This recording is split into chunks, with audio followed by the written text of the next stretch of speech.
The crystal champagne flute trembled in Naomi's hand as 50 pairs of eyes turned toward her husband. Jerome stood at the head of their dining room table, his expensive suit perfectly tailored, his smile wide and cruel in the glow of the Christmas lights she had spent 3 days hanging. The scent of the prime rib she had cooked for hours filled the air, mixing with the perfume of the white roses she had arranged that morning. Everything was perfect. Everything except the words coming out of her husband's mouth. "I want to propose a toast," Jerome announced, his voice carrying across the room with practiced confidence. The chatter died down as guests raised their glasses. Naomi's sister, Simone, caught her eye from across the table with a concerned look, but Naomi forced a smile. This was their annual holiday party, the event she had planned for months, and she would not let anything ruin it. "To my beautiful wife, Naomi," Jerome continued, and she felt a flutter of hope. Maybe he was finally going to acknowledge her efforts. Maybe tonight would be different. "Who has reminded me once again why I'm the only reason this family has anything worth celebrating." The words hit like ice water. Naomi's smile froze on her face. "Without my income, my business success, my connections, we'd be living in some tiny apartment instead of this beautiful home," Jerome went on, gesturing around the dining room with its custom built-ins and designer furniture. Every piece had been purchased with money from Naomi's trust fund, but no one in this room knew that except her. So here's to carrying dead weight and making it look easy. Cheers to being married to someone who's basically unemployed. A few people laughed nervously. Others looked down at their plates. Naomi's face burned with humiliation, but she couldn't move, couldn't speak, couldn't breathe. Then Brittany laughed. Loud and clear from her seat at Jerome's right hand. Brittany, his assistant from work, who Naomi had invited out of politeness. Brittany, whose rent Jerome claimed to help with because she was struggling as a single mother. Brittany, whose hand was now resting possessively on Jerome's arm as she gazed up at him with undisguised adoration. "You're so generous, Jerome," Brittany purred. "Not every man would be so patient with a wife who doesn't contribute." The room went completely silent. Simone's fork clattered against her plate. Jerome's mother, Patricia, made a small sound of protest, but Jerome ignored her. "Well, someone has to pay the bills," Jerome said, shrugging as if discussing the weather. He finally looked at Naomi and his eyes were cold. That, like she was nothing to him. Like their 8 years of marriage meant absolutely nothing. "You're just a loser without my money, Naomi. Honestly, I don't know why I even keep you around anymore." Brittany giggled again and Naomi saw it. The way Jerome's hand moved to cover Brittany's on the table. The way they looked at each other with familiar intimacy. The way everyone in this room suddenly understood what Naomi was just now realizing. Her husband was having an affair. With Brittany. And he was confident enough, arrogant enough, cruel enough to flaunt it at their holiday party while insulting her in front of everyone she cared about. Naomi stood slowly, her chair scraping against the hardwood floor she had refinished herself last summer. Every eye in the room turned to her. Her hands were steady now, no longer trembling. Something had crystallized inside her in the past 60 seconds. Something hard and clear and absolutely certain. "Excuse me," she said quietly. Her voice didn't shake. "I need to check on dessert." She walked to the kitchen with her head high, feeling their stares burning into her back. The moment the door swung closed behind her, she gripped the marble counter and took a deep breath. Then another. She would not cry. Not here. Not now. Not for him. Through the window above the sink, she could see the garden she had restored, the patio she had designed, the outdoor kitchen she had built with her own hands while Jerome claimed credit with their friends. This house wasn't his. The money wasn't his. Nothing he had was actually his except his cruelty and his lies. Naomi pulled out her phone and scrolled to a number she hadn't called in months. Harrison Brooks, her father's attorney. The man who managed her trust fund and had been quietly warning her about irregularities in the accounts for the past year. Irregularities she had dismissed because she trusted her husband. Because she believed Jerome when he said he was handling their investments. Because she had been stupid enough to sign whatever he put in front of her without reading the fine print. Not anymore. She typed a text. "I need to see you first thing Monday morning. It's urgent. I think my husband has been stealing from me." The response came back within seconds. "I've been waiting for this call. My office, 8 a.m. Bring everything." Naomi deleted the messages and slipped her phone back into her pocket. Then she pulled the tres leches cake from the refrigerator, the one she had made from her grandmother's recipe, and arranged it on the silver platter. She added the chocolate-covered strawberries, the whipped cream, the mint garnish. Everything perfect. Everything beautiful. When she pushed back through the door, conversation had resumed at the table. Jerome was telling some story about closing a big deal, his arm now casually draped across the back of Brittany's chair. No one was even trying to hide it anymore. "Dessert," Naomi announced brightly, setting the platter in the center of the table. "I hope everyone saved room." She served each guest with a smile, answering questions about the recipe, accepting compliments with grace. When she reached Jerome, she met his eyes steadily. "Your favorite," she said, placing an extra-large slice in front of him. "Enjoy it." Something in her tone made him pause, his fork halfway to his mouth. But then Brittany distracted him with another giggle, and the moment passed. Naomi returned to her seat and watched her guests enjoy the dessert she had made. Watched Jerome and Brittany exchange loaded glances. Watched her sister's worried expressions and her mother-in-law's uncomfortable fidgeting.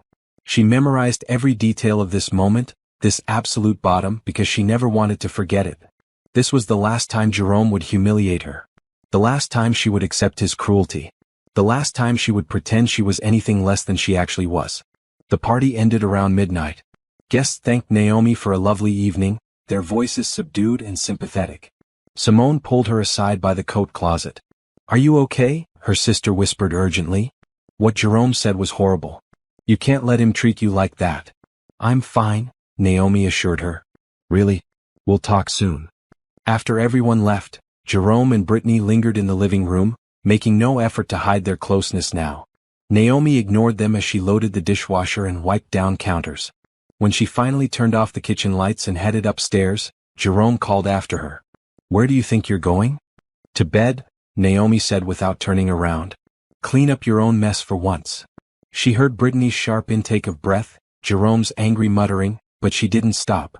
She walked into her bedroom, locked the door, and went straight to the walk-in closet. Behind her winter coats, behind the boxes of shoes she never wore, was a small safe her father had installed years ago. A safe Jerome didn't know existed. Naomi opened it and pulled out the documents inside. Her trust fund paperwork. The deed to this house, which was in her name only. Her father's will. Stock certificates. Bank statements from accounts Jerome had no access to. Everything her father had left her, protected and separate. She spread the papers across her bed and began to read. Really read. For the first time in years, she looked at her own financial situation with clear eyes and a sharp mind. And what she found made her blood run cold. Naomi hadn't slept. She sat cross-legged on her bed surrounded by papers, her laptop open, a legal pad covered in notes beside her. The sun rose over the city, pale winter light filtering through the curtains, and she was still reading. Still piecing together the picture of her own destruction. Jerome hadn't come upstairs last night. She heard him and Brittany leave around 2 in the morning, the front door slamming, his car engine roaring to life. Part of her wondered where they went. Most of her didn't care anymore. The numbers on the screen blurred and Naomi rubbed her eyes. She had been through every bank statement, every investment report, every transaction record from the past 3 years. The pattern was undeniable. Her trust fund, worth nearly $2 million when her father died 5 years ago, had been systematically drained. Small transfers at first. 5,000 here. 10,000 there. Then larger amounts. 50,000. 100,000. All moving into accounts she didn't recognize, authorized by signatures that looked like hers but weren't quite right. Jerome had been forging her name. Naomi pulled up the deed to their house again. She had inherited this property from her father along with the money. It needed work when she got it, but the location was prime and the bones were good. She had spent 2 years renovating it herself, learning carpentry and tile work and electrical wiring because she enjoyed the challenge. Jerome always introduced it as our house at parties, took credit for the design choices, acted like he was the one who had built their life. But his name wasn't on the deed. Had never been on the deed. Naomi had made sure of that, one of the few smart things she'd done. Her father had taught her to keep certain assets separate, and she had listened to that advice even when she ignored everything else. She clicked through more files, her coffee growing cold beside her. There. A business account for something called Sterling Solutions LLC. She didn't recognize the name, but the registered agent was Jerome Mitchell. Her husband had started a company she knew nothing about. Naomi dug deeper, pulling corporate records from the state website. Sterling Solutions LLC was a consulting firm, established 3 years ago. The initial capital investment, $200,000, transferred from her trust fund on a date when she had been visiting her mother in Atlanta. She remembered that trip. Jerome had encouraged her to go, said she needed a break, insisted on handling everything at home. While she was gone, he had stolen $200,000 to start a business in his own name. The company's address was listed as a downtown office building. Naomi pulled up the building's website and found the tenant directory. Sterling Solutions occupied Suite 412. She scrolled through the photos of the building's amenities. Luxury finishes. Concierge service. Conference rooms with city views. Then she found the lease documents in Jerome's email. She had his password because he had asked her to check his email for him months ago when his phone died, and he had never changed it. Stupid. Arrogant. Or maybe he just didn't think she was smart enough to use the information. The lease was in his name only, but the rent was being paid from a checking account funded by monthly transfers from her trust. $12,000 a month for office space he claimed was provided by his employer. Naomi leaned back against her pillows, her mind racing. Jerome didn't work for a prestigious consulting firm like he told everyone. He worked for himself in a company funded entirely by her money, while pretending to be the successful breadwinner. She clicked through more emails. Found correspondence with Brittany dating back 2 years. Love letters. Explicit photos. Plans to leave Naomi once they had secured enough assets. Discussions about expensive vacations funded by N's account, which Naomi realized with sick certainty meant her account. There was an email from 6 months ago that made her hands shake with rage. I told N we're helping you with rent because you're a single mother. She believed it instantly. I swear she's the most gullible person I've ever met. By the time we're ready to leave, we'll have enough socked away that she'll never find us. Brittany's response, your wife is pathetic. I can't believe she doesn't see what's happening right in front of her face. But I guess that's what happens when you marry someone for their money and not their brains. Naomi closed the laptop before she threw it across the room. Her chest was tight, her breathing shallow. She had to stay calm. Had to stay focused. Rage wouldn't help her now. Evidence would. Documentation would. Cold, hard proof that her husband was a thief and a liar. She checked the time. 7:15. Harrison's office opened at 8. She needed to shower and dress and look presentable, even though she felt like she was falling apart from the inside out. The hot water helped. She stood under the spray and let herself feel it all for exactly 5 minutes. The betrayal. The humiliation. The grief for what she thought her marriage was. Then she turned off the water, dried off, and put on her armor. Dark jeans. A crisp white blouse. Her father's watch, the one he wore every day until he died. She looked at herself in the mirror and saw her father's eyes looking back at her. Strong. Determined. Unwilling to be a victim. You taught me better than this, Daddy, she whispered to her reflection.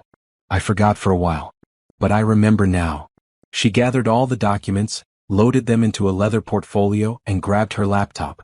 Downstairs, the house was silent. No sign of Jerome. The mess from the party was still everywhere, dishes piled in the sink, empty glasses scattered across every surface. Let him clean it up. She was done being his maid. Naomi locked the door behind her and drove to Harrison's office in the financial district. The streets were already busy with Monday morning traffic, people rushing to their jobs, their lives, their problems. She felt separate from all of it, like she was moving through a different reality where everything she thought she knew had been a lie. Harrison's secretary showed her in immediately. The attorney stood when she entered, his kind face creased with concern. Naomi, thank you for coming. Please sit down. Harrison Brooks had been her father's best friend for 40 years.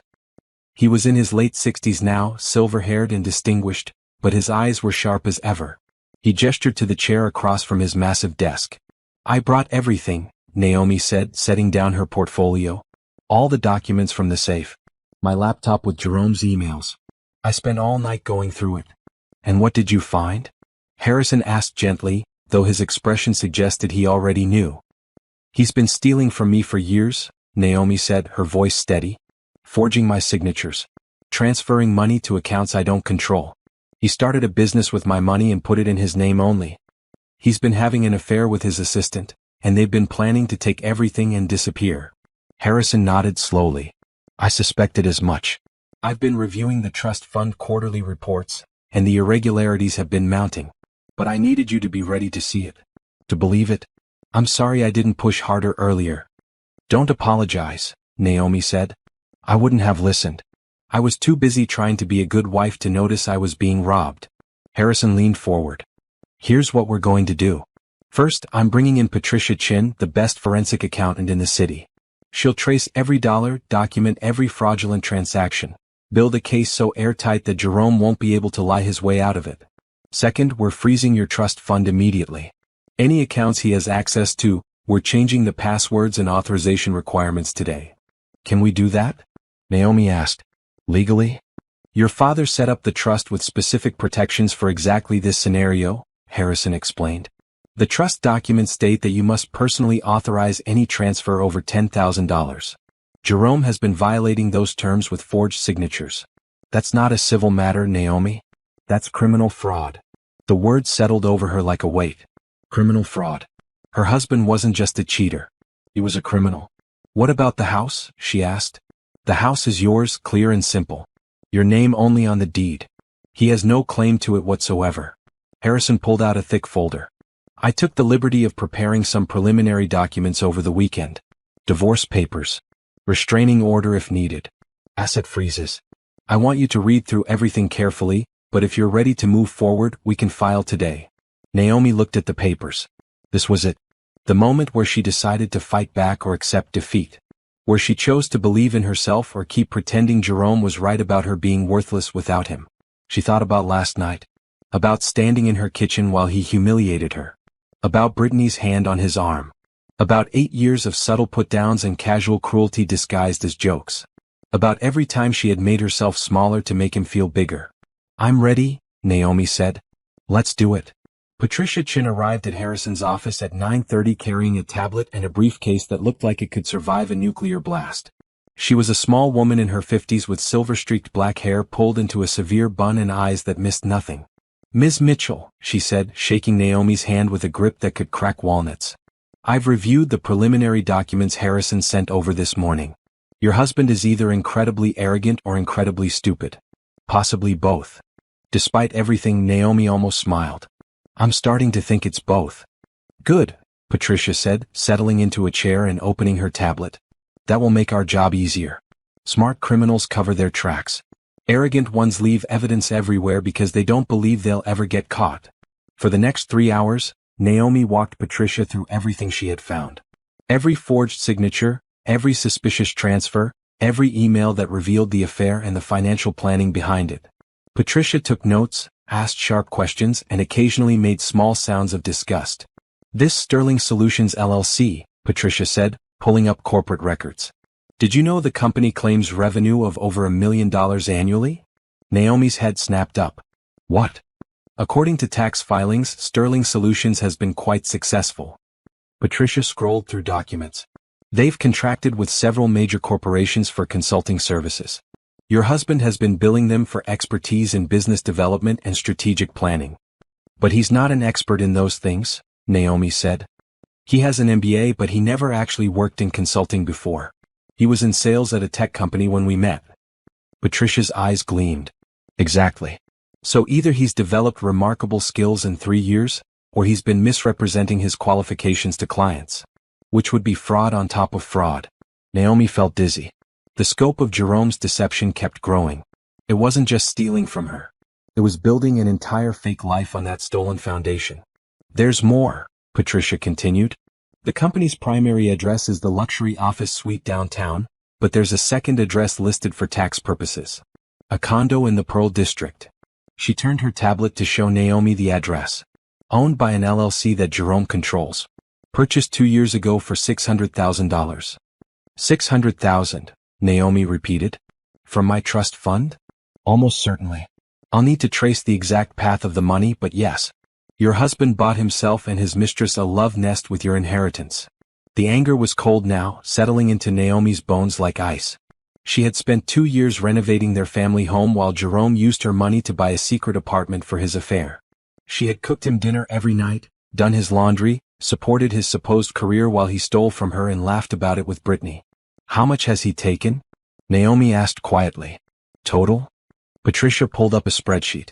Based on what I've reviewed so far, approximately $1.4 million has been transferred out of your trust fund over the past 3 years. Some went to Sterling Solutions. Some to the condo purchase. Some to a stock portfolio in Jerome's name only. About $200,000 is simply unaccounted for. Could be cash withdrawals. Could be more assets we haven't found yet. $1.4 million. Nearly everything her father had left her. Everything he had worked for, saved, built over a lifetime. Jerome had stolen it and used it to build a fake life while making Naomi feel like she was the worthless one. "I want every penny back," Naomi said. "And I want him prosecuted." Harrison and Patricia exchanged a look. "Prosecution is complicated," Harrison said carefully. "We can definitely pursue criminal charges for the forgery and fraud. But you need to understand that criminal cases take time and aren't guaranteed to succeed. The district attorney would have to agree to pursue it. However," Patricia added, "we can build such a strong civil case that Jerome will have no choice but to settle. We freeze his assets, file for divorce with full documentation of his theft, and make it clear that if he fights you, we'll take everything to the police and the media.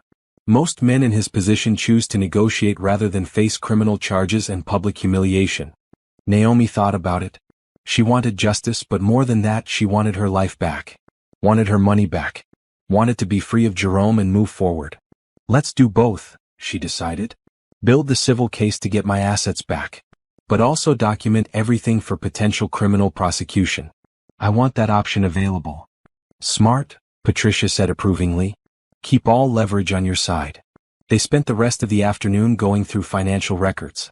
Patricia's assistant joined them with more documents. They traced money flows, documented forged signatures, pulled corporate records and tax filings. By 5 p.m., Naomi's head was spinning with numbers and legal terms, but the picture was devastatingly clear. Jerome had committed fraud on a massive scale.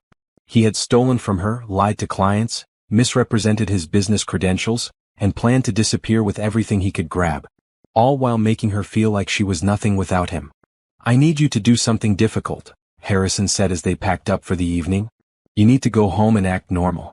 Don't let Jerome know you're onto him yet. We need a few more days to freeze accounts, file papers, and secure evidence before he knows what's happening." "You want me to pretend everything's fine?" Naomi asked. "Sleep in the same house as him? Act like his wife?" "Just for a few days," Harrison said gently. "If he realizes he could start moving money, destroying evidence, making our job harder. I know it's not fair. I know it's asking a lot. But it will give us time to protect you properly." Naomi wanted to refuse. Wanted to go home and scream at Jerome, throw his clothes on the lawn, change the locks. But she understood the strategy. Surprise was her biggest advantage right now. "Okay," she agreed. "But I want this done by Friday. I'm not spending Christmas pretending to be his wife." "Friday," Harrison promised. "I'll have the divorce papers ready to serve by then." Naomi drove home as darkness fell over the city. The house was lit up when she arrived, and she could see Jerome moving around inside through the windows. Her house. Her lights. Her electricity bill. Everything paid for with her money while he played king of the castle. She sat in her car for a moment, gathering strength. Then she walked inside. Jerome was in the kitchen making dinner. Actual dinner, not takeout. He looked up when she entered and gave her a charming smile. "Hey babe, where have you been all day? I tried calling." Naomi had turned her phone off during the meetings. "Had some errands to run," she said neutrally. "What are you making?" "Your favorite. Chicken piccata." He was using the voice he used when he wanted something. Smooth and sweet. "I wanted to apologize for last night. I had too much to drink and said some things I didn't mean." He didn't mean them.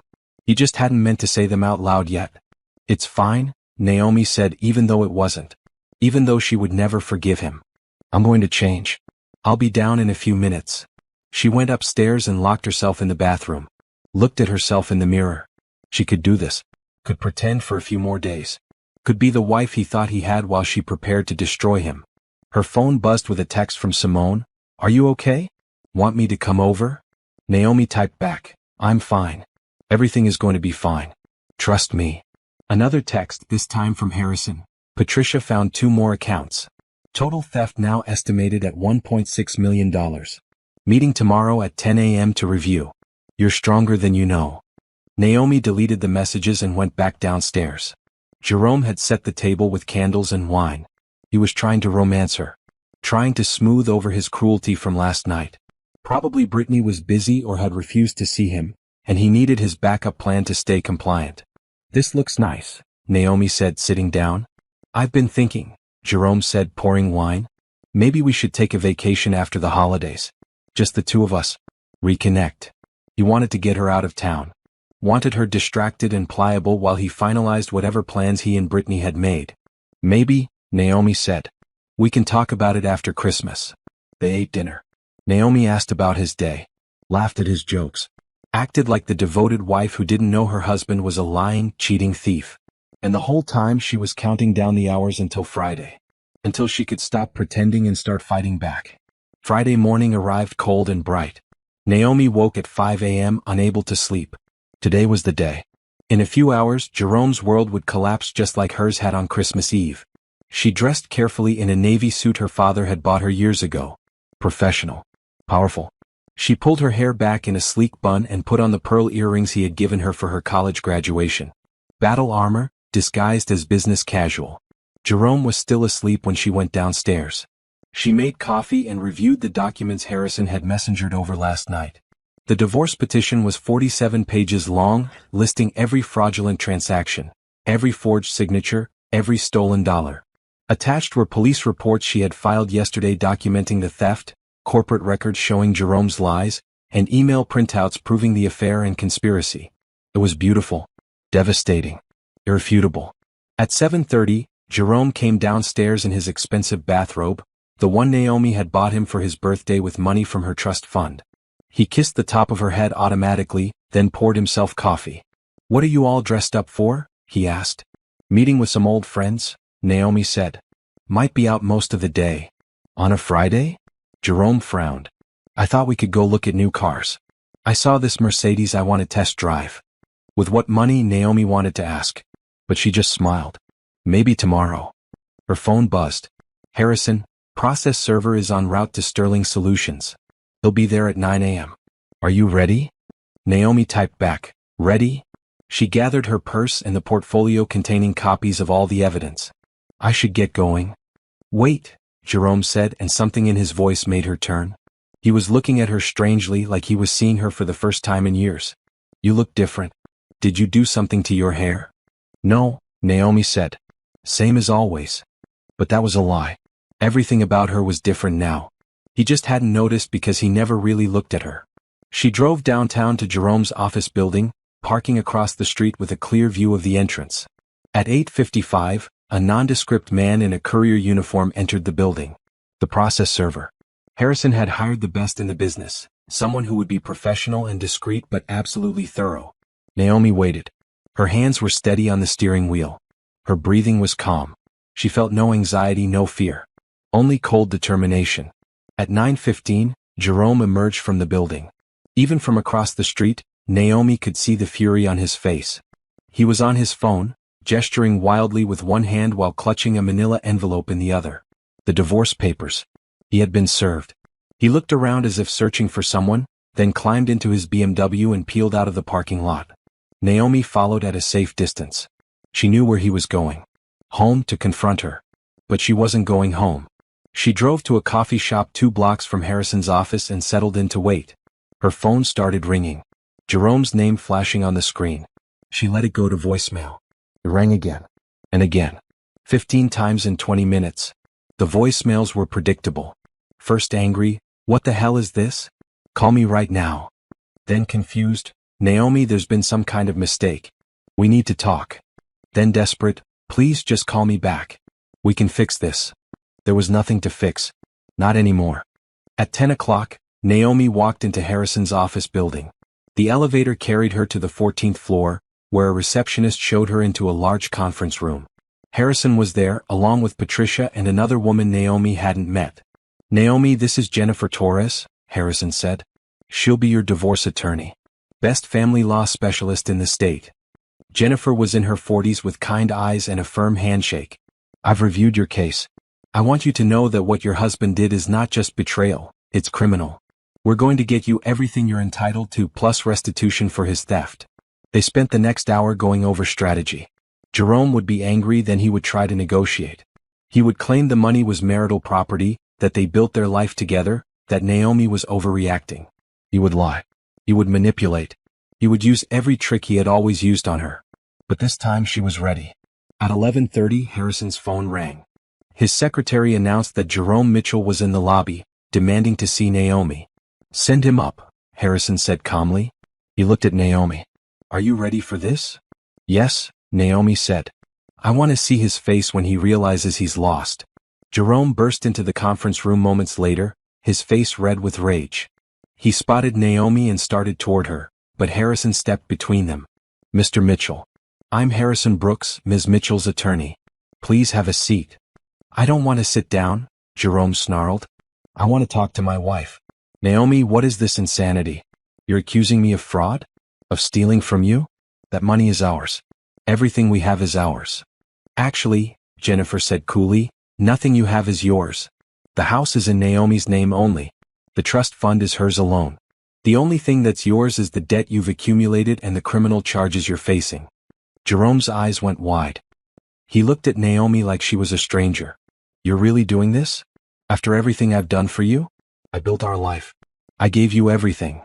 You gave me nothing, Naomi said, her voice steady. You stole $1.6 million from my trust fund. You forged my signatures. You lied about your business. You bought a condo for your mistress with my inheritance. And you did it all while making me believe I was worthless without you. That's not, I didn't, Jerome stammered, looking around the room wildly. This is a misunderstanding. I can explain everything. Patricia slid a thick binder across the conference table. These are copies of every fraudulent transaction, every forged signature, every email between you and Brittany planning to steal everything and disappear. We've also documented your lies to Sterling Solutions clients about your credentials. Would you like to explain those too? Jerome opened the binder, his hands shaking. Naomi watched the color drain from his face as he flipped through page after page of evidence. His whole carefully constructed lie, laid out in black and white.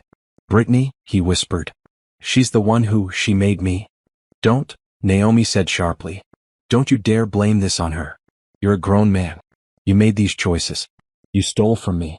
You betrayed me. You spent 8 years making me feel small and stupid while you robbed me blind. Own it. Jerome looked at her, and for the first time, there was fear in his eyes. What do you want? Everything that's mine, Naomi said. Full restitution for every penny you stole. Divorce with no contest on any terms. You leave the house immediately, taking only your personal belongings. You stay away from me permanently. And you face the consequences of your crimes. Crimes? Jerome's voice cracked. You're going to press charges? We've already filed police reports, Harrison said. The district attorney's office is reviewing the case as we speak. Whether they pursue prosecution is up to them and Naomi. But I'd suggest you cooperate fully with the divorce proceedings if you want any chance of leniency. Jerome slumped in his chair, the fight going out of him. I don't have $1.6 million.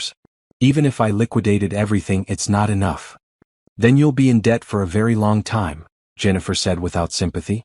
We'll garnish your wages, place liens on any future assets, and pursue every legal remedy available until Naomi is made whole. My business, Jerome said weakly.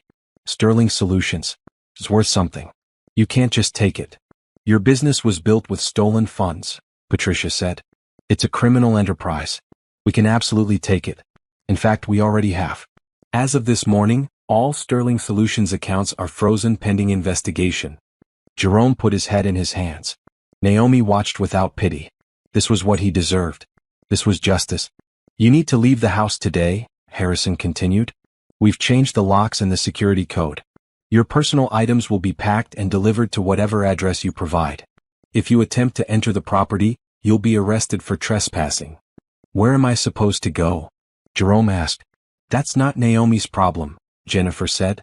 Though I hear there's a lovely condo in the Pearl District that you purchased with stolen funds. Perhaps Brittany will let you stay there.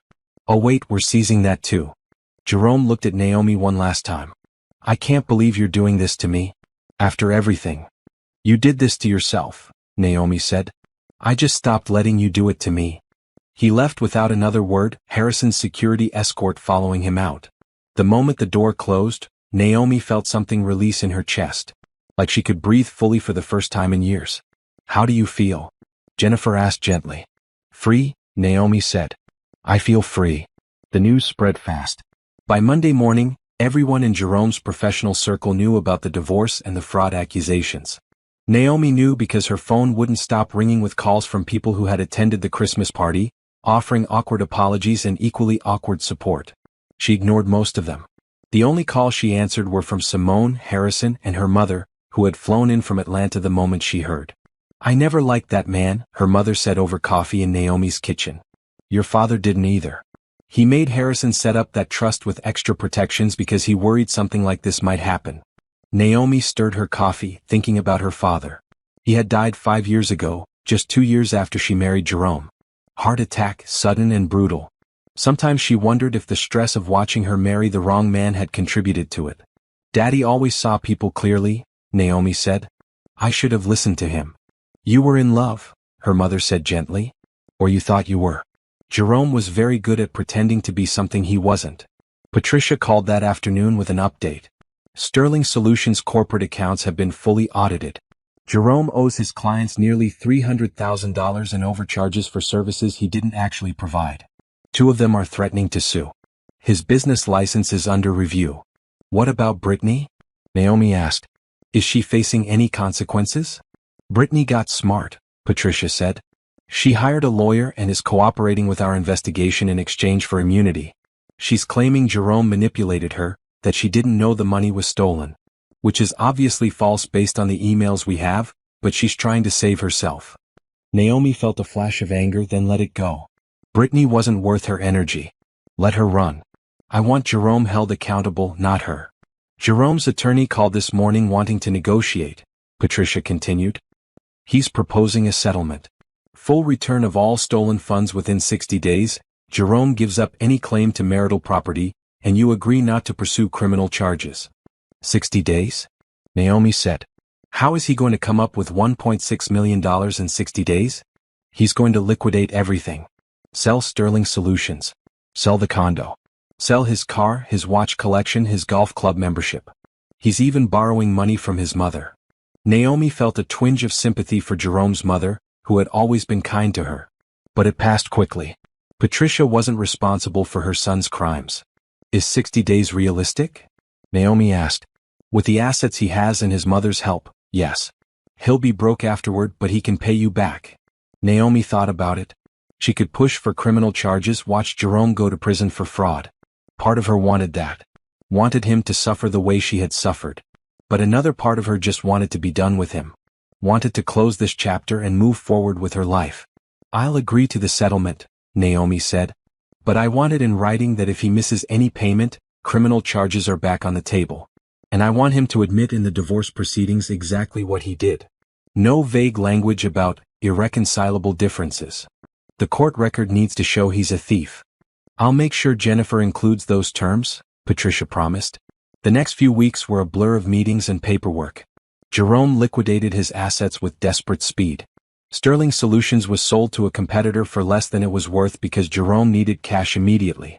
The Pearl District condo went on the market. His BMW was traded in for a used sedan.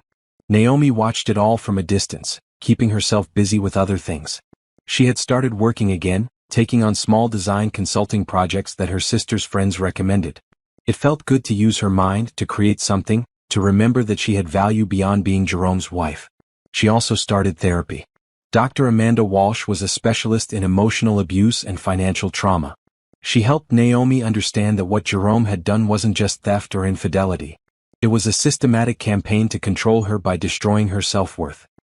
He isolated you from your talents and your sense of self, Dr. Walsh explained in one session. Made you dependent on his approval.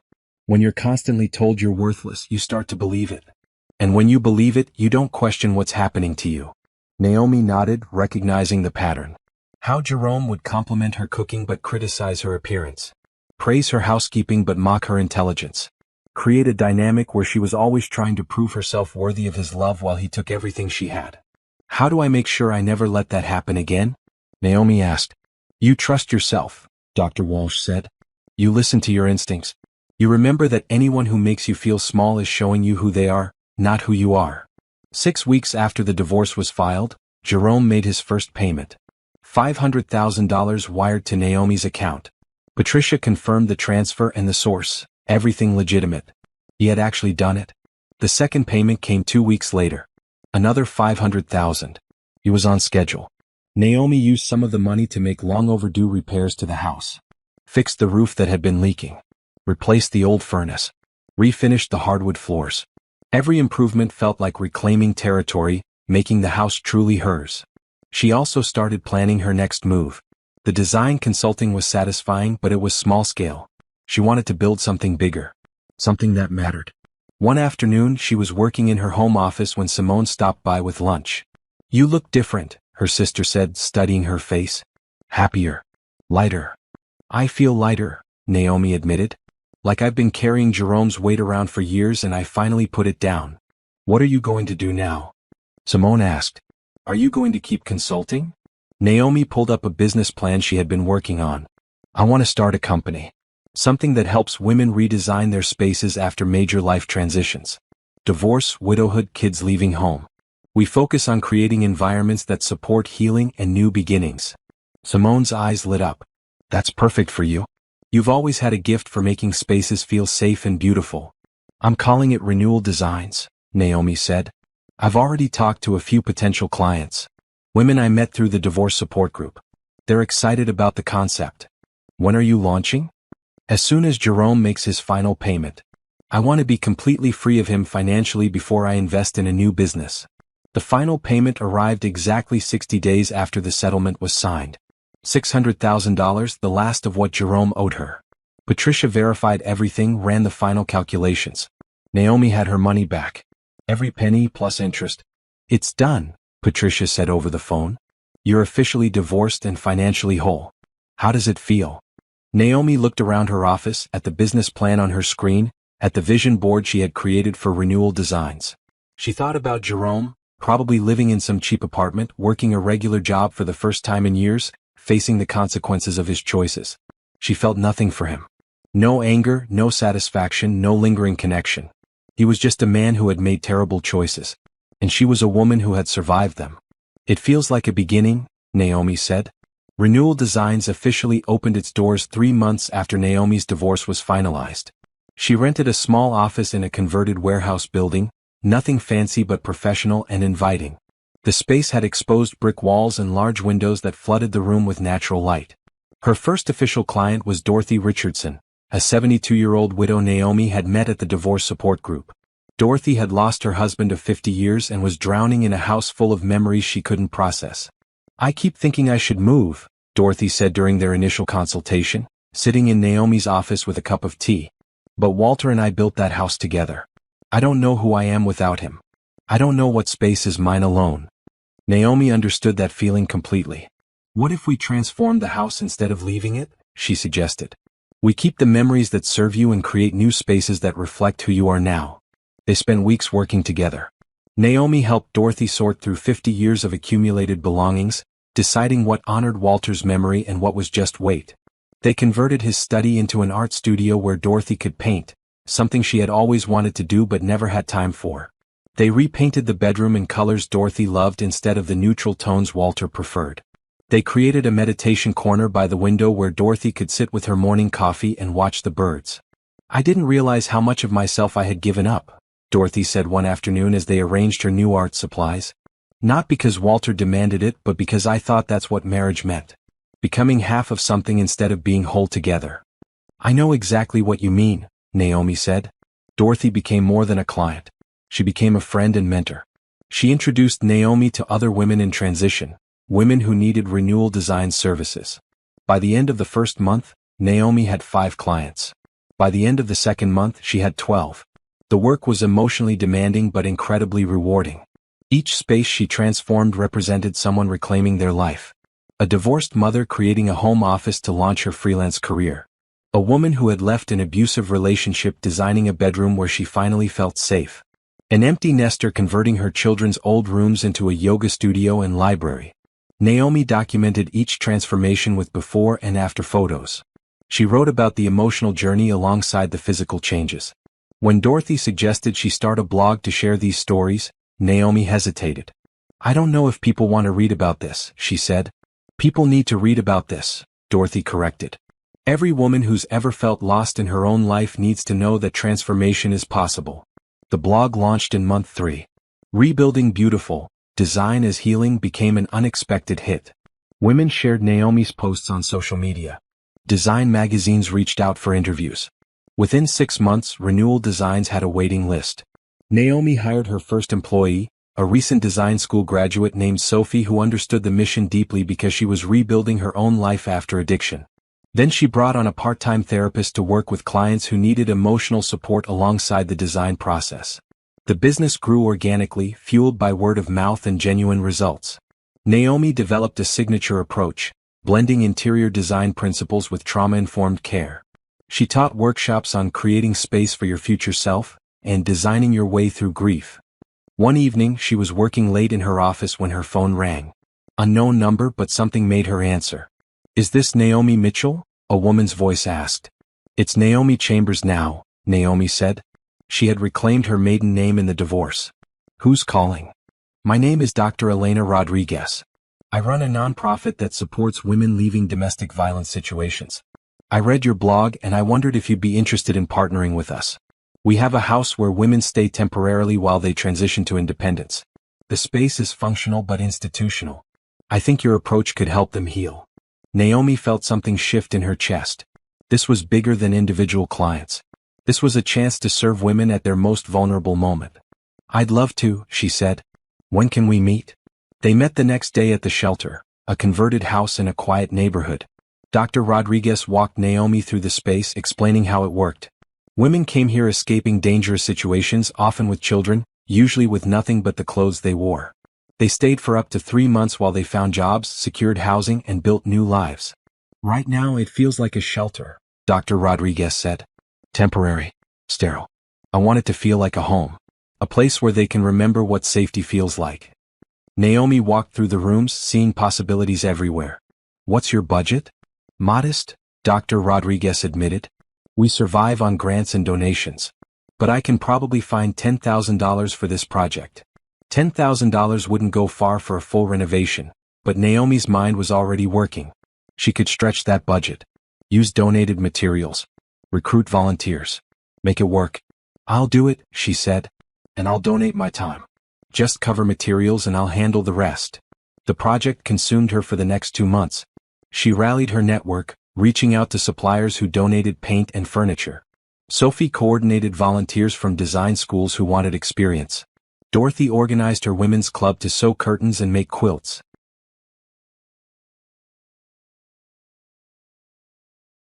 Naomi designed spaces that felt nurturing but not childish. Bright colors that inspired hope. Private corners where women could think. A communal kitchen that encouraged connection. A garden area where children could play. The day they revealed the transformation, 20 women and their children gathered in the newly renovated living room. Naomi watched their faces as they took in the changes. The soft lighting, the comfortable furniture, the artwork that celebrated strength and resilience. One woman, probably in her late 20s with a toddler on her hip, started crying. "This is the first place that's felt like home in 3 years, she whispered. Naomi's own eyes burned with tears. This was why she had gone through everything with Jerome. Not to learn some lesson about trust or strength, but to arrive at this moment where she could use her pain to help ease someone else's. Dr. Rodriguez pulled her aside afterward. "You have a gift for this. Have you ever thought about doing it full-time? Working with nonprofits that serve women in transition?" "I hadn't considered it," Naomi admitted. "But I'm considering it now." That conversation planted a seed. What if Renewal Designs could do both? Serve private clients who could pay and nonprofit organizations who served women who couldn't? What if she could build a sustainable business model that made profit and purpose coexist? She spent the next month developing a plan. For every 3 private clients, Renewal Designs would take on 1 nonprofit project. The revenue from paying clients would subsidize the charitable work. She would create a fellowship program training young designers in trauma-informed design. She would build partnerships with shelters, transitional housing programs, and women's centers. It was ambitious. It was risky. It was exactly what she needed to do. Naomi presented the plan to her small team, which had grown to include Sophie, a bookkeeper, and 2 part-time contractors. They loved it. Within a week, they had restructured the business to accommodate the new model. 6 months later, Renewal Designs had completed projects at 4 women's shelters, 2 transitional housing programs, and 1 recovery center. The work had been featured in design magazines and nonprofit journals. Naomi had been invited to speak at conferences about the intersection of design and healing. Her personal client list included judges, doctors, executives, and artists. Women of all ages and backgrounds who needed help creating space for their next chapter. She was booked solid for a year and had to hire 2 more designers to keep up with demand. One evening, Naomi sat in her office looking at the growth charts and project photos covering her walls. 5 years ago, she had been standing in her kitchen while Jerome humiliated her at a holiday party. 3 years ago, she had been discovering the extent of his betrayal and theft. Now she ran a thriving business that employed 12 people and served dozens of women every year. She owned her home outright, had rebuilt her savings, and woke up every morning excited about her work. The best revenge, she had learned, wasn't making Jerome suffer. It was building something so beautiful from the ashes that his memory couldn't touch it. The email arrived on a Tuesday morning in April. Naomi was reviewing fabric samples for a client's living room renovation when her phone chimed with the notification. Subject: Speaking Opportunity, National Design Conference. She almost deleted it, assuming it was spam. But something made her open it. Dear Ms. Chambers, we are organizing the National Interior Design Conference this fall in Seattle and would be honored to have you as a keynote speaker. Your work in trauma-informed design has revolutionized how we think about creating healing spaces. We would love for you to share your methodology with our 1,500 attendees. 1,500 designers. Naomi read the email 3 times to make sure she understood correctly. They wanted her to keynote the largest design conference in North America. Sophie poked her head into Naomi's office. You okay? You look shocked. Naomi showed her the email. Sophie shrieked loud enough to startle everyone in the office. This is huge, Sophie said. Do you know how many designers would kill for this opportunity? You're going to say yes, right? I don't know, Naomi said, anxiety creeping in. Speaking to 1,500 people? What if I'm not ready? Are you kidding? Sophie pulled up Naomi's workshop schedule on her tablet. You've given 37 presentations in the past year. You've been on podcasts, written articles, taught classes. You're absolutely ready? Naomi looked at the numbers Sophie showed her. When had that happened? When had she become someone who spoke confidently about her work, who taught others, who had a methodology worth sharing? She thought about the woman she had been during her marriage, doubting every decision, second-guessing her intelligence, believing Jerome when he said she had nothing valuable to offer the world. That woman would have declined this invitation immediately.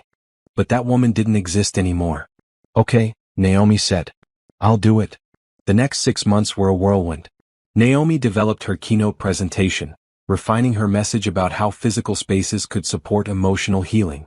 She commissioned a photographer to document her recent projects. She worked with a speaking coach to polish her delivery. Meanwhile, Renewal Designs continued to grow.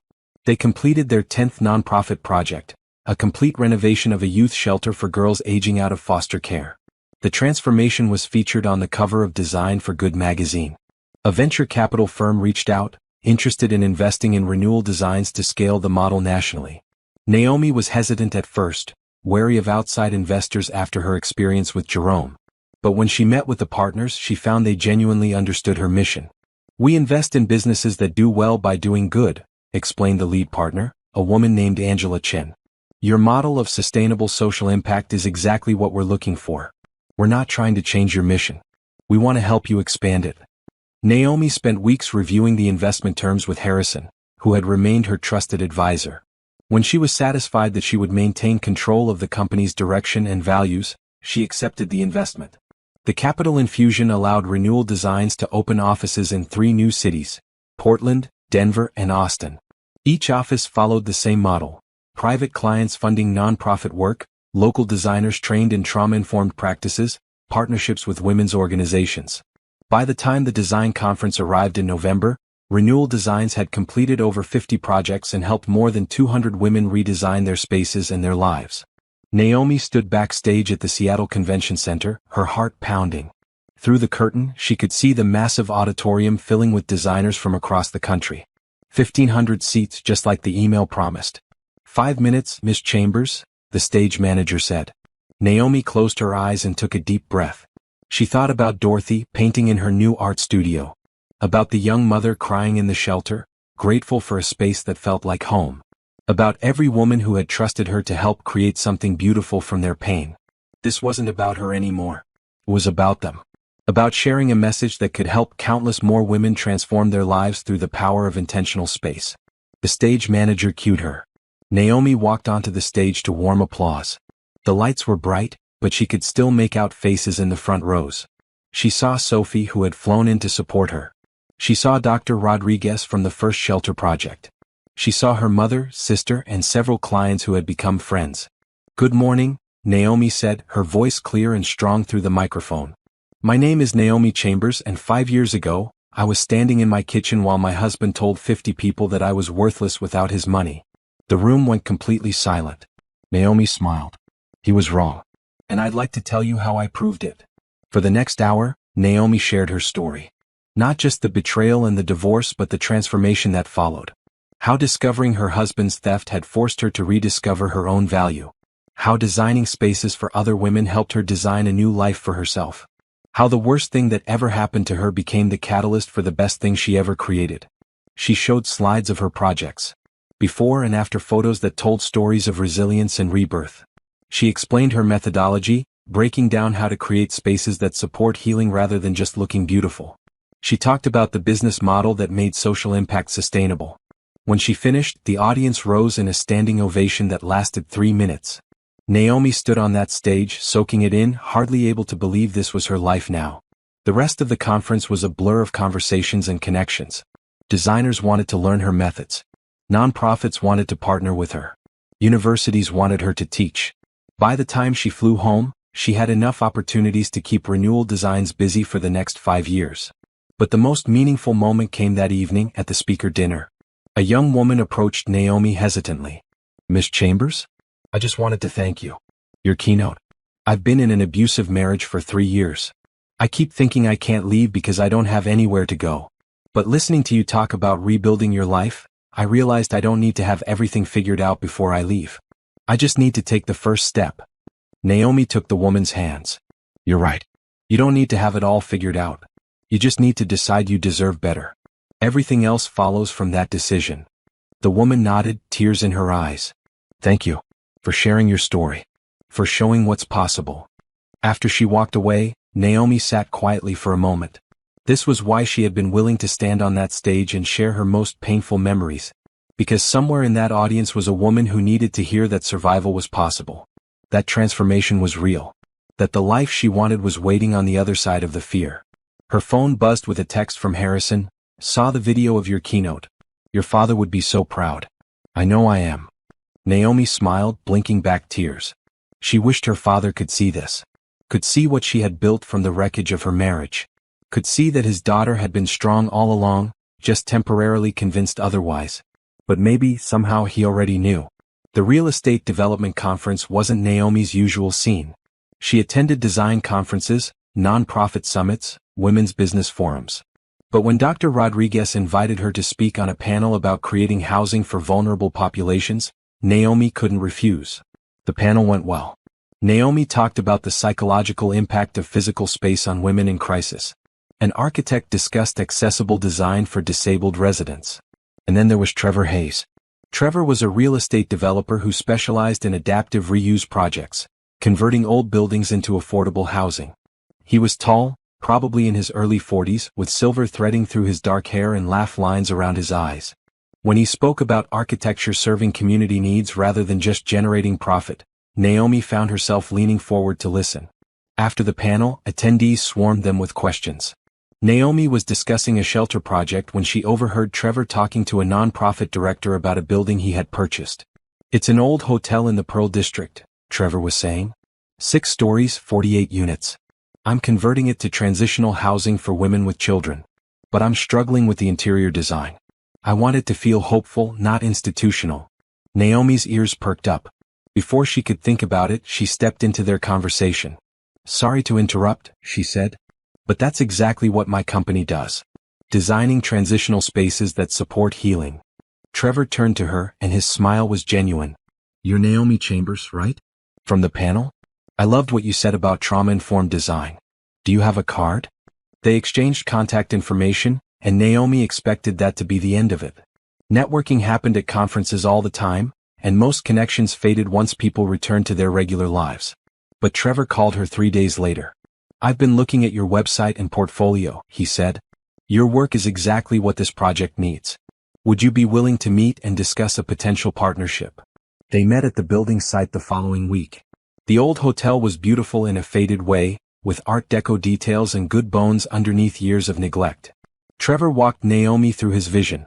Family-sized units with kitchens, communal spaces for childcare and activities, a rooftop garden. How long can families stay? Naomi asked, taking notes. Up to 2 years, Trevor said. Long enough to stabilize, save money, and transition to permanent housing. We'll have social workers on site, job training programs, childcare support. I want it to be more than just a roof. I want it to be a launch pad. Naomi looked around the dusty lobby, seeing possibilities everywhere. This could be incredible. But it's a massive project. You'd need a team, not just my company. I'm building a team, Trevor said. I have architects handling the structural work, contractors lined up for construction. I need someone who understands the human side of the design. Someone who can create spaces that actually help people heal and grow. They spent the next hour walking through the building, Naomi sketching ideas while Trevor explained the practical constraints. He asked thoughtful questions about her design philosophy, genuinely interested in her answers. He treated her like an expert, not just a decorator. It was refreshing. Different from how Jerome had dismissed her ideas or taken credit for her work. I'd love to partner with you on this, Naomi said as they finished the tour. But I need to be transparent about my capacity. Renewal Designs is growing fast, and I want to make sure we can give this the attention it deserves. What if we built an extra timeline buffer? Trevor suggested. I'm not in a rush. I'd rather wait and do this right than move fast and create something mediocre. They shook hands on a preliminary agreement. Naomi would develop the full interior design plan over the next 3 months, and they would move forward from there. Working with Trevor was different from working with most clients. He respected boundaries, answered emails promptly, and showed up to meetings prepared. When Naomi presented ideas, he listened carefully and offered thoughtful feedback rather than arbitrary changes. 6 weeks into the project, they were meeting at a coffee shop to review furniture selections when the conversation drifted personal. Can I ask you something? Trevor said, looking at her over his tablet. Your bio mentions you started Renewal Designs after a divorce. Was that part of your inspiration for the trauma-informed approach? Naomi hesitated. She had become more open about her story after the conference keynote, but it still felt vulnerable to share. My ex-husband spent 8 years making me believe I was worthless, she said finally. When I left him, I had to redesign my entire life, including my physical space. That process taught me how powerful intentional design can be for healing. Trevor nodded slowly. I'm divorced too. 3 years ago. My ex-wife was having an affair with my business partner. They're married now, running the company we built together. I'm sorry, Naomi said, meaning it. It was devastating at the time, Trevor admitted. But it forced me to figure out what I actually wanted to build, not what I thought I should want. That's how I ended up focused on affordable housing instead of luxury condos. Betrayal as catalyst, Naomi said. I know that story well. The difference is you turned your pain into something that helps other people, Trevor said. I admire that. You're doing the same thing, Naomi pointed out. This building, all your affordable housing projects. That's helping people too.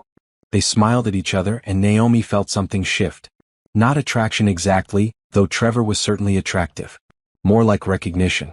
Like meeting someone who spoke the same emotional language. Over the next few months, their collaboration deepened into friendship. They met weekly to review the hotel project, but the conversations always expanded beyond work. Trevor told her about his daughter, who was in college studying environmental science. Naomi shared stories about Dorothy and her other clients.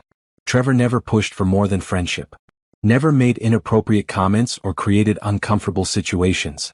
He showed up consistently, treated her with respect, and seemed genuinely interested in her thoughts and experiences. It was so different from Jerome that sometimes Naomi had to remind herself this was normal. This was how healthy relationships worked. This was what mutual respect looked like. One evening they were walking through the nearly completed hotel building, reviewing the final design touches, when Trevor stopped in the lobby. I need to tell you something, he said. This project has been the most fulfilling work of my career. Not just because of the building itself, but because of how you've approached it. You've taught me to think about development differently. To consider the human impact of every design choice. That means a lot, Naomi said. This has been one of my favorite projects too. I'd like to keep working together, Trevor continued. I have 3 more buildings in the pipeline, all affordable housing projects. Would Renewal Designs be interested in partnering on those as well? Absolutely, Naomi said without hesitation. And, Trevor added, looking slightly nervous for the first time since she'd met him, I'd like to take you to dinner. Not to discuss work. Just to spend time with you. If you're interested. Naomi's heart skipped. She hadn't dated anyone since Jerome. Hadn't even thought about it, too focused on building her business and healing from the betrayal. The idea of opening herself up to someone new was terrifying. But Trevor wasn't just someone new. He was someone who had earned her trust over months of consistent, respectful interaction. Someone who valued her expertise and her ideas. Someone who understood pain and transformation because he had lived it too. I'd like that, Naomi said. But I need to be honest with you. I'm not looking for anything serious. I'm still figuring out who I am outside of my marriage. I understand completely, Trevor said. No pressure, no expectations. Just two people who enjoy each other's company having dinner. They had their first official date the following week. Dinner at a quiet Italian restaurant, conversation flowing easily. Trevor asked about her conference keynote and her expansion plans. Naomi asked about his daughter and his next development project. They talked about books, travel, their families. It was comfortable, easy. Nothing like the performance she had maintained with Jerome, always trying to say the right thing, to be the right version of herself. With Trevor, she could just be herself. They started seeing each other regularly, always with the understanding that they were taking things slowly. Trevor never pressured her for more than she was ready to give. He seemed content to build something steady and genuine rather than rushing into intensity. 6 months after their first date, Naomi invited Trevor to meet her mother and sister. Simone pulled her aside in the kitchen while Trevor was talking to their mother in the living room. He's nothing like Jerome, Simone said. He actually listens when you talk. And did you see how he asked Mom about her garden? He cares about the people you care about. I know, Naomi said. It's almost scary how different he is. Sometimes I wait for the other shoe to drop. What if there is no other shoe? Simone asked gently. What if he's just a good person who treats you well? Naomi watched Trevor through the doorway, laughing at something her mother said. He caught her eye and smiled, and she felt something warm unfold in her chest. Maybe there isn't, she said. Maybe this is what healthy looks like. The email from Harrison arrived on a Thursday afternoon in March, nearly 4 years after Naomi's divorce. Subject: Jerome Mitchell legal update. Naomi almost didn't open it. She rarely thought about Jerome anymore. He had paid back every cent he owed as promised, and then disappeared from her life completely. She had heard through mutual acquaintances that he was working as a sales manager somewhere, living in a modest apartment, no longer pretending to be someone he wasn't. But curiosity won. She clicked the email. Naomi, I thought you should know that the district attorney's office has filed criminal charges against Jerome Mitchell for wire fraud and forgery related to his theft of your trust fund. His settlement with you doesn't protect him from criminal prosecution. The trial is scheduled for this fall. They may want you to testify. Call me if you want to discuss. Naomi sat back in her chair, processing. She had chosen not to pursue criminal charges 4 years ago, accepting the settlement instead. But apparently, the state had its own interest in prosecuting Jerome's crimes. She called Harrison immediately. What happened? I thought this was closed. The settlement was between you and Jerome, Harrison explained. But Patricia's forensic accounting work revealed that Jerome's crimes extended beyond stealing from you. He defrauded clients at Sterling Solutions, filed false tax returns, and engaged in wire fraud across state lines. Those are federal crimes that the state can prosecute regardless of whether you press charges. Do they have a strong case? Naomi asked. Very strong. Patricia's documentation is ironclad. They also have Brittany's testimony. Brittany's testifying against him? Enthusiastically, Harrison said drily. She made a deal with prosecutors to avoid charges herself. She's giving them everything, including details about how Jerome planned the whole scheme. Naomi felt a complicated mix of emotions. Part of her felt vindicated that Jerome would finally face real consequences. Part of her just felt tired, ready to be completely done with this chapter of her life. Will I have to testify? She asked. Probably. The prosecution wants to establish the personal impact of Jerome's crimes. You're a sympathetic witness and your testimony would be powerful. Naomi thought about it.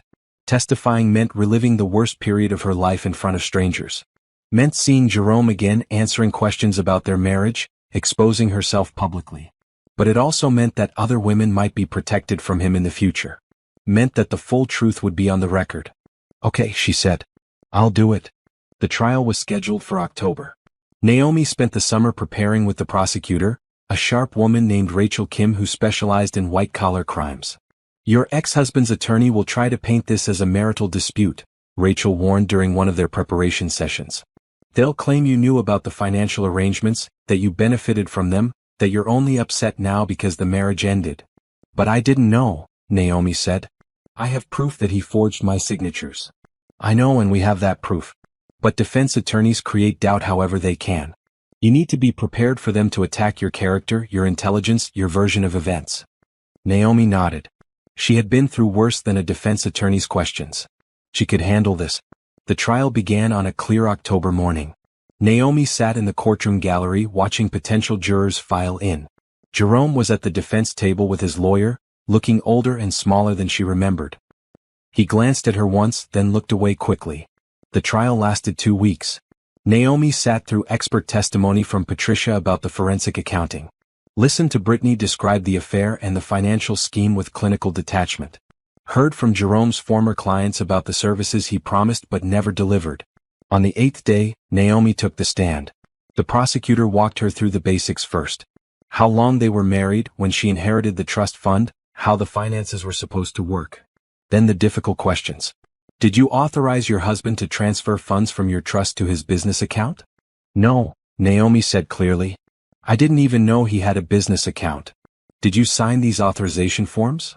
The prosecutor showed her copies of the forged documents. "Those aren't my signatures," Naomi said. "The handwriting is similar, but the pressure points and letter formation are different. Jerome practiced imitating my signature." The cross-examination was brutal. Jerome's attorney suggested she was lying to get revenge for the divorce. Implied she was too stupid to understand their financial arrangements. Questioned whether she was really as uninvolved as she claimed. Naomi kept her composure, answering each question calmly and directly. She didn't rise to the bait. Didn't get defensive. Just told the truth. "Miss Chambers," the defense attorney said, "isn't it true that you lived in a beautiful house, drove a nice car, enjoyed a comfortable lifestyle during your marriage?" "Yes," Naomi said. "Using money from my trust fund that my father left me. Money that Jerome stole and pretended was his. But you benefited from that money being spent." "I benefited from my own inheritance," Naomi corrected. "Jerome benefited from stealing it and lying about where it came from." The jury deliberated for 6 hours. When they returned, Jerome was found guilty on all counts: wire fraud, forgery, filing false tax returns, and theft. The judge scheduled sentencing for 6 weeks later. Naomi attended that hearing too, wanting to see it through to the end. The prosecutor asked for the maximum sentence. Jerome's attorney pleaded for leniency, citing his repayment of the civil judgment and his clean record before these crimes. The judge was unmoved. "Mr. Mitchell, you didn't just steal money. You stole trust. You manipulated someone who loved you, forged their signature, and built a fake life on a foundation of lies. These crimes require serious consequences." Jerome was sentenced to 5 years in federal prison, 3 years of supervised release after that, in order to pay restitution to his former clients and additional fines to the state. Naomi watched as marshals led Jerome away. She felt no triumph, no satisfaction. Just a quiet certainty that justice had been served. Outside the courthouse, Rachel Kim stopped her. "Thank you for your testimony. You were exactly what we needed." "I'm glad it helped," Naomi said. "I hope this means he can't do this to anyone else." With a federal conviction for fraud, he won't be able to get credit, start a business, or handle anyone else's money for a very long time.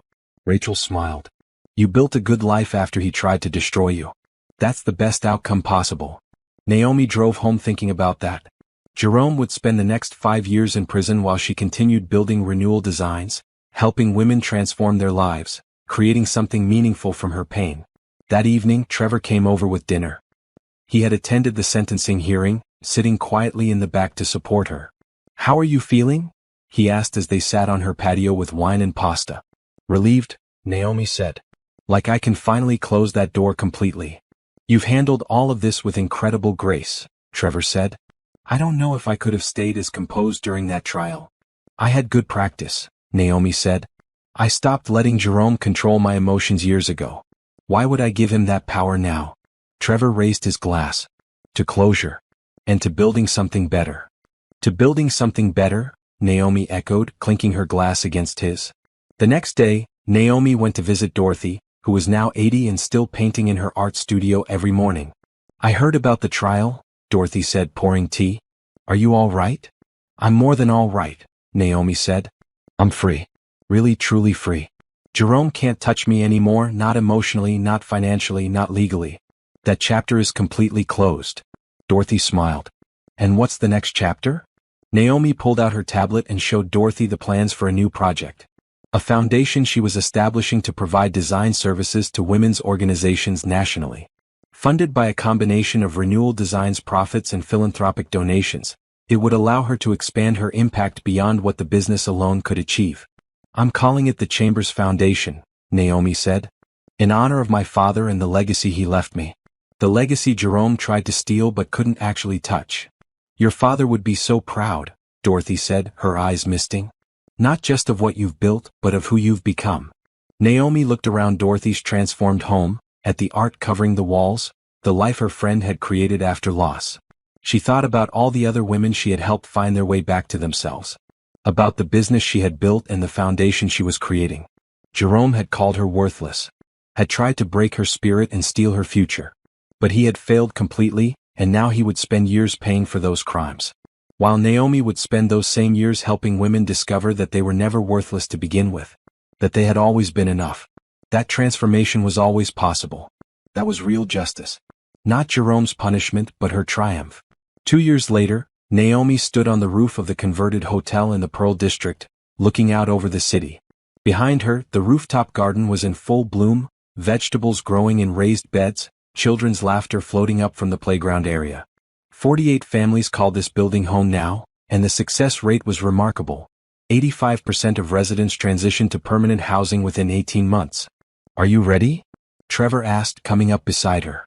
"The ribbon-cutting ceremony starts in 10 minutes. Naomi smiled at him. They had been together for 3 years now, taking it slow but steady, building something real. He had moved into her house 6 months ago and it felt right. Natural. Like they were creating a partnership instead of one person absorbing the other. "I'm ready," she said. "Is my mother here yet?" In the front row with Simone and Dorothy. Your whole cheering section showed up. The ribbon cutting was for the Chambers Foundation's newest project. A nationwide program providing design services to women's shelters and transitional housing facilities.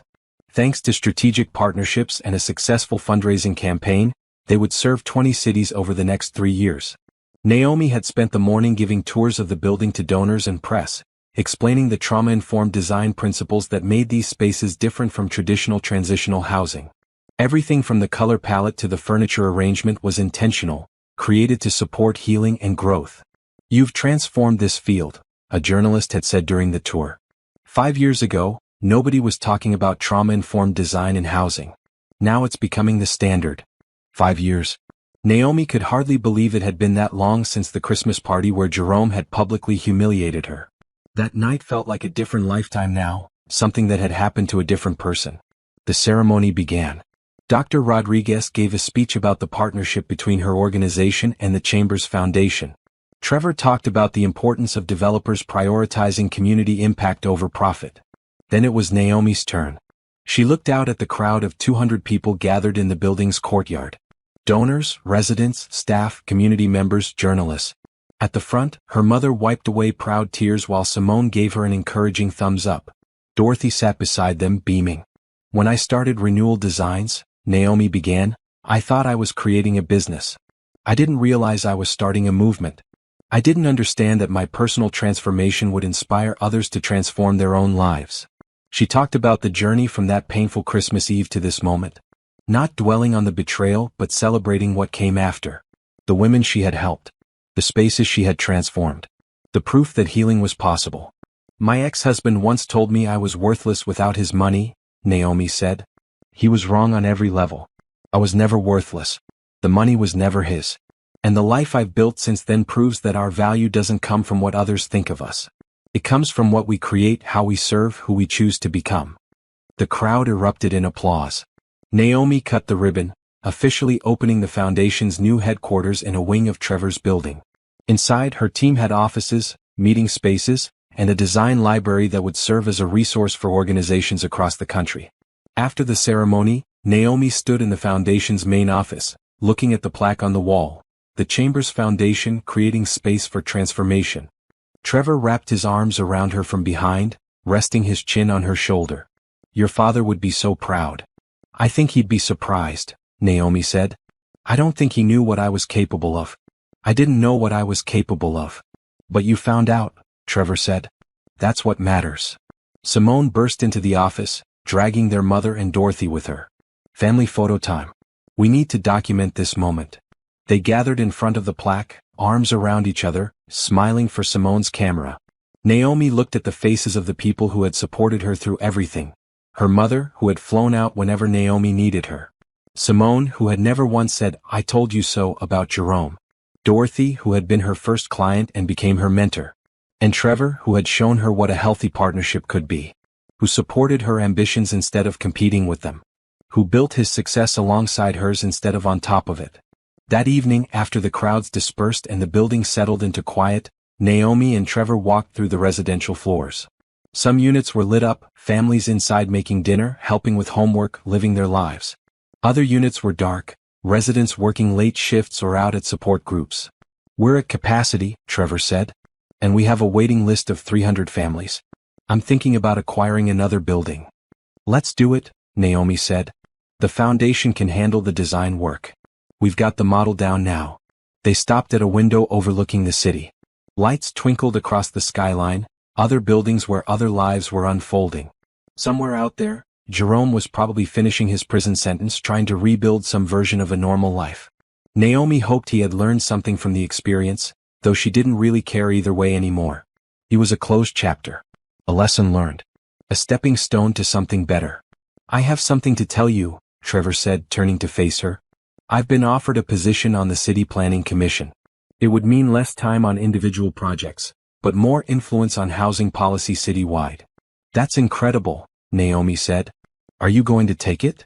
I want to, Trevor admitted. But it would mean some changes for us. More evening meetings, more political involvement, more public scrutiny.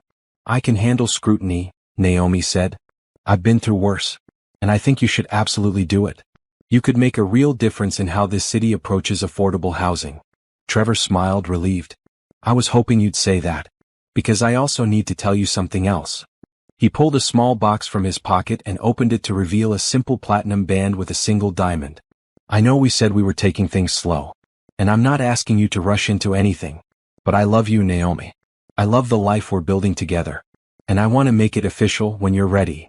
Naomi looked at the ring, her heart full. 3 years ago, she would have been terrified of this moment. Would have heard echoes of Jerome's promises and panicked at the thought of trusting someone with that kind of commitment. But Trevor wasn't Jerome. This relationship wasn't built on lies and manipulation. It was built on mutual respect, shared values, and genuine partnership. Yes, Naomi said. I'm ready. I'm more than ready. Trevor slipped the ring onto her finger, and they kissed in the hallway of the building they had created together. Not a dramatic, sweeping romance. Just two people who had been broken in different ways, who had healed separately, and who had chosen to build something new together. The next morning, Naomi woke up early and drove to the cemetery where her father was buried. She hadn't visited in over a year, too busy with the foundation launch. But today felt right. She sat on the bench near his grave looking at the headstone. Daddy, I wish you could see what I've built. The foundation, the business, all of it.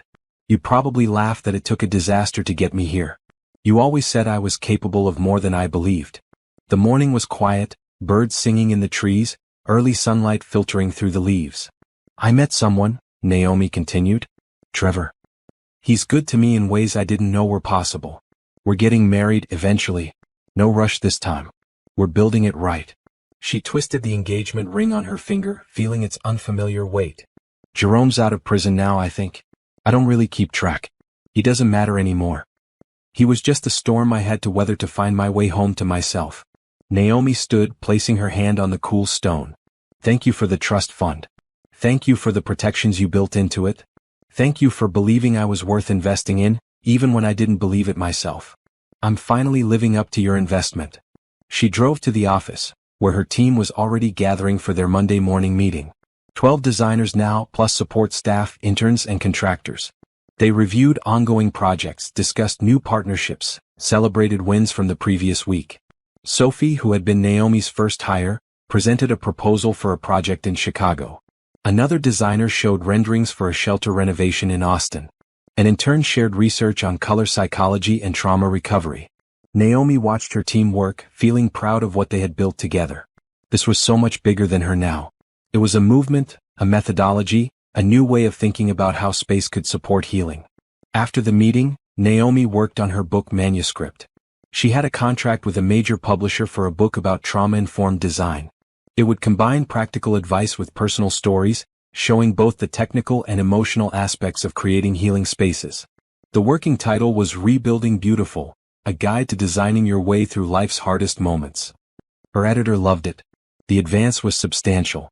The book was scheduled for release next fall.